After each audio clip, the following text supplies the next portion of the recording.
Xin chào tất cả các bạn và chúc tất cả các bạn có một ngày tuyệt vời đẹp trời. Mình đã xuống bắt đầu trụ bê tông rồi các bạn. Và mình đang đặt 300 cây tre dài 3 mét để chuẩn bị mình lên vàng cho những cái cây mướp hương của mình. Thời điểm này thì bắt đầu vô mùa mưa và tần suất mưa liên tục, thì những cái cây gỗ tạp á, mà mình cắm trước để cho mướp leo vàng á, nó không chịu nổi cái sức gió và cái sức nặng của những cái quả mướp mà nó treo lên.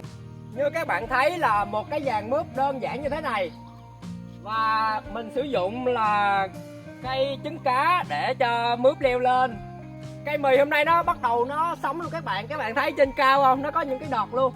Và sáng thì mình có thu hoạch mướp rồi. Ở đây những cái trái mướp này thì qua ngày mai mình mới thu hoạch nha các bạn thấy không, thì rất là xanh tươi tốt luôn. Nhiều bạn hỏi mình có phun và xịt loại thuốc nào hay không, thì mình xin đảm bảo và cam kết với tất cả các bạn là mình không sử dụng bất cứ một loại thuốc nào trên tất cả những cái sản phẩm mà mình trồng. Vì lý do đơn giản á, mình trồng đa canh, lân canh và kết hợp nhiều loại cây, cộng với việc mà để thảm thực vật cỏ thì nó sẽ phân bố rộng rãi ra cái vấn đề về sâu bệnh hại. Và nếu những cái loại mà mướp xấu hoặc là những cái nông sản mà mình thu hoạch xấu á, thì mình để lại cho ốc ăn, mình không có đem ra thị trường, nên cái nguồn vòng quay của mình nó luôn liên tục các bạn. Và khi mà sâu bệnh á, ăn lá mướp nè, thì ở dưới có cỏ, có hoa, có bông thì nó sẽ hạn chế một phần. Rồi khi mà những cái cây chuối này nó phát triển ra các bạn, nó cải tạo đất. Các bạn thấy xa xa kia, cái vàng đó mình mới làm thì trung bình á, bây giờ hiện tại nha, mỗi ngày mình đã thu hoạch lên tới gần 60 kg mướp trung bình hiện tại nè. Thì cái sản lượng nó bắt đầu nó tăng theo thời gian các bạn, vì mướp bắt đầu nó đi đọt rộng ra. Và những cái cây mướp mà mình trồng mà mùa nắng á, nó chưa có cái sự phát triển mạnh mẽ. Bây giờ sau những cái đợt mưa thì nó đi, như các bạn thấy nè, ở đây có một gốc duy nhất thôi, các bạn thấy một gốc duy nhất nè. Và ở dưới chân nó là có những cái cây mướp con các bạn thấy mướp con không? Nhưng mà các bạn thấy nè, lá nè, sâu nó ăn nè, bạn thấy đây là cây bìm biệp nha. Các bạn thấy cái mướp mình trồng nè, mình để cỏ tự nhiên luôn nha, thì để hạn chế sự phát triển của sâu bệnh hại á. Sâu nó vẫn ăn cỏ và lá bìm biệp nè, các bạn thấy nè, lá bìm biệp nè, sâu nó ăn nè, lủng lỗ nè, đây nè, nó lủng lỗ nè. Và coi lá mướp nè, các bạn thấy nè, mướp mà nó ăn lủng lỗ luôn nè, bạn thấy nè, những cái lá này nè, nó ăn nè, nó ăn mất luôn cái đọt luôn các bạn nè. Nhưng mà đây là có 2 đọt lận, thì nó mất đọt này, nó đùng lại thì nó sẽ đi đọt này nha các bạn. Đây mình ngắt cho các bạn xem thấy một cái lá nè, nó ăn mà chùi luôn nè. Đây nè, trên đây còn có phân của sâu nè các bạn nè, đó, phân của sâu nè, nó ăn rồi chắc nó lủi xuống cỏ rồi các bạn. Thì để mà trồng theo phương pháp hữu cơ thì không thể nào mà tránh khỏi việc mà sâu bệnh hoại, sâu bệnh nó ăn á, gọi là phá hoại. Nhưng mà đối với bản thân mình á, là mình gọi là trả về cho thiên nhiên một phần.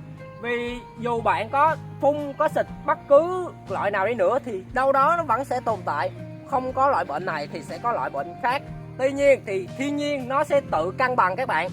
Nếu mà nó có một cái loại bệnh xuất hiện trên lá như thế này, hoặc là sâu ăn như thế này, thì các bạn chắc chắn một điều, nó sẽ có một cái loại thiên địch nào đó xuất hiện để giảm bớt cái sự phá hoại của sâu. Và một điều nữa là khi mà sâu nó ăn như thế này, các bạn thấy không, nó trả về những cái phân này, những cái gọi là phân hữu cơ á, của sâu á, thì nó sẽ làm cho cái lớp đất nó màu mỡ, giàu dinh dưỡng hơn. Và khi mà nó động lại trên lá như thế này nè các bạn, lá cây nó vẫn hấp thụ một phần nha các bạn. Nó qua quá trình nó quang hợp. Và những cái phân mà sâu này nè, mình để ý á, những cái cây nào á mà có phân sâu á, cái cây đó sau một thời gian nó bị ăn hết đọt thì nó phát triển rất là nhanh các bạn. Nó phát triển nhanh hơn mà những cái cây mà không bị tác động luôn. Giống như là cái cơ chế bảo vệ của nó, để nó xác định là nếu mà không phát triển lớn lên thì sẽ bị sâu ăn, nếu mà không phát triển nhanh hơn thì sẽ bị sâu ăn, kiểu như vậy các bạn. Và để mà trồng một cái thực phẩm vừa có sâu ăn, vừa mẫu mã đẹp mà bán ra thị trường, thì các bạn phải suy nghĩ và tìm ra những cái biện pháp để áp dụng. Và tất nhiên ra chợ các bạn lựa những cái thực phẩm nào mà nên có sâu ăn đi, thật sự. Vì những thực phẩm đó là hữu cơ các bạn, nó sạch, con sâu ăn được thì tất nhiên mình ăn được là rất là tốt. Những cái sản phẩm mà sâu không ăn được thì hơi bị mệt rồi các bạn. Cái dàn gỗ tạp này hiện tại chịu không nổi rồi các bạn, sụp luôn. Và các bạn thấy cái lượng dây mà cái lượng trái nó đeo nè, hồi sáng mình cắt 4 trái trên cái lượng này nè, hiện tại nè các bạn thấy nè, đó mướp nè, rồi vô trong đây nữa nè, wow. Ây da, các bạn nè, nhiều trái mà nó như thế này nè là các bạn tỉa luôn nha. Các bạn tỉa cho nó lúc còn nhỏ. Vì sao mà nó có cái dị tật này? Thứ nhất là do dinh dưỡng nó không đủ, nó nuôi quá nhiều trái cùng một lúc, dinh dưỡng không đủ. Thứ hai á là các bạn thấy nè, cái lỗ này nè, sâu nó ăn nè, các bạn thấy nè, sâu nó ăn nè, đó, sâu nó ăn thì nó sẽ có những cái múp khứa này. Và thứ ba là nó bị ruồi vàng và bị một số loại hút chích, là nó sẽ lên cái này các bạn nè, cái này là cái nhựa mướp nha.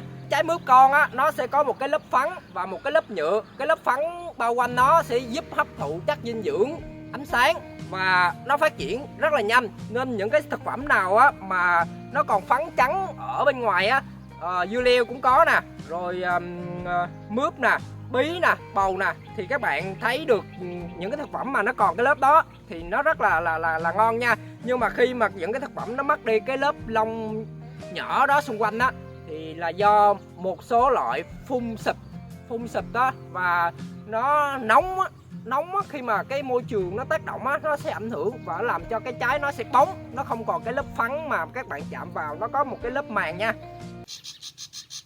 Ủa các bạn thấy không, chim không, thấy chim kêu không các bạn? Đó 1 2 3 4 5 nè, một con nè, 2 con nè, 3 con nè, đó các bạn thấy không? Đất lành thì chim đậu nha các bạn. Đó, chim đó, chim tự nhiên luôn.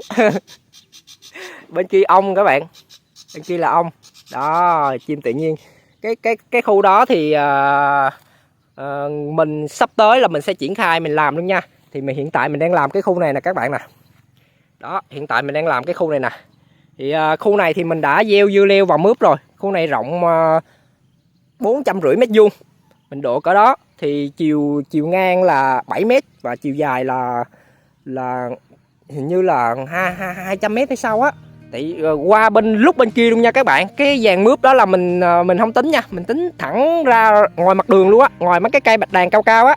Đối với ngành nông nghiệp nói chung và cái ngách nông nghiệp hữu cơ nói riêng, thì khi mà bạn canh tác và bạn học hỏi, bạn áp dụng những cái kiến thức mà bạn học được vào cái quá trình mà canh tác của mình, thì bạn sẽ cho ra những cái nông sản hữu cơ đảm bảo sạch về chất lượng, mẫu mã đẹp, mà cái thị hiếu của người tiêu dùng họ lại thích nữa. Thứ nhất là các bạn phải đa canh nha, thứ nhất là buộc phải đa canh, vì khi các bạn đa canh nhiều loại trên một mảnh vườn, các bạn sẽ phân bố sâu bệnh. Thứ hai là các bạn phải xen canh các bạn. Và khi mà xen canh á thì các bạn sẽ kết hợp, ví dụ như là bộ đôi của mình là chuối và mướp nè, nó sẽ có sự kết hợp với nhau. Và những cái cây chuối lớn nó sẽ che chở ánh nắng, giảm nhiệt độ cho những cái cây mướp con. Và khi nó lớn nè, nó sẽ chắn gió nè các bạn thấy không? Mình làm là bằng dàn gỗ tạp thật, nhưng mà nhờ những cái cây chuối này nè, và khi mà mưa gió bão á, thì nó sẽ đỡ sụp. Chứ không mà nếu mà cái dàn không thì nó sụp rồi các bạn. Các bạn thấy không, bên kia chuối nó đang còn nhỏ, mình mới quay cho các bạn xem đó là nó sụp liền.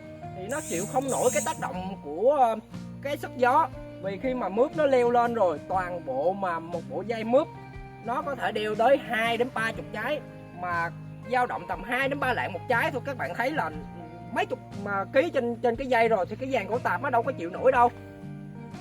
Thứ ba là các bạn phải học cách hạn chế sự phát triển của cỏ dại và chọn loại cỏ nào để nhiều sinh khối nhất trả lại đất, để các bạn có thể xây dựng theo hướng hữu cơ. Thì theo hướng hữu cơ ban đầu á, theo mình nha, theo kinh nghiệm của mình và mình đang áp dụng vào thực tế và cho ra những cái nông sản sạch, thì buộc các bạn phải đa canh, xen canh và học cách phát triển và hạn chế cỏ dại. Đó, chọn cái loại cỏ nào mà nó tạo ra sinh khối. Thậm chí có một điều nè, mình có một lần mình vô ý mình cắt bay một cái bụi xả, và sau cái bụi xả đó nó lớn cỡ này các bạn nè, thì các bạn thấy trong vườn mình là mình hạn chế sự phát triển của sâu bệnh hại, là mình có trồng theo những cái hàng mà mướp con đó, mình trồng sả đó, mình có giới thiệu ở những cái nội dung trước rồi, thì vô tình cái sả nó ủ xuống và mình thấy là cái chất đất nơi đó nó sẽ có rất là nhiều vi sinh vật đất phân giải mùn hữu cơ trong đó. Và mình để ý một điều là cỏ sả nó cũng là một cái loại cỏ đi, thảo dược đi, nó hạn chế sự phát triển của những cái loại khác và nó trả lại cái lớp sinh khối lớn. Mình có thể cắt nửa tháng mình cắt một lần, và cái mùi hương của nó sẽ xua đuổi một số loại con hút chích nha, xả, và cái sinh khối để lại cũng lớn. Vì vậy các bạn cũng phải học cách phát triển xả đó nha. Các bạn có tưởng tượng xả là một cái loại cỏ rồi, đúng không?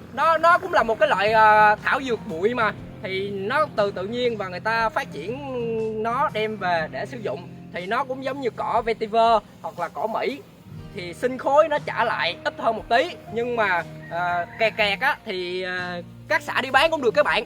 Xã thì hữu cơ 10.000 kg nha, cũng cao lắm, nhưng mà đều cái công mà thu hoạch hơi cực một tí.